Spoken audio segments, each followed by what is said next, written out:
ఇప్పుడే జీ5 app download చేయండి. చూడండి మీ ఫేవరెట్ టీవీ షోస్ ఎప్పుడైనా ఎక్కడైనా. అంజు ఇంటికి వచ్చిందా? లేదండి, నాన్నని కలవడానికి మా ఇంటికి వెళ్ళిందంట. మీ ఇంటికి వెళ్ళిందా? అవును.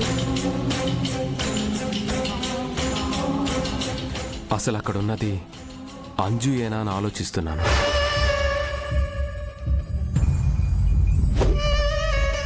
ఆరుకి మనుషులలో ప్రవేశించే శక్తి ఏమైనా ఉందేమో అని.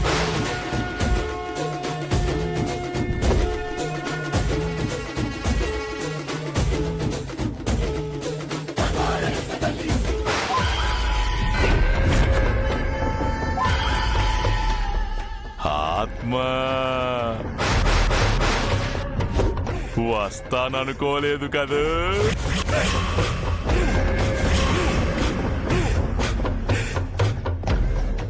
జీ5 యాప్ డౌన్లోడ్ చేసి అన్ని ఎపిసోడ్స్ పూర్తి ఉచితంగా చూడండి.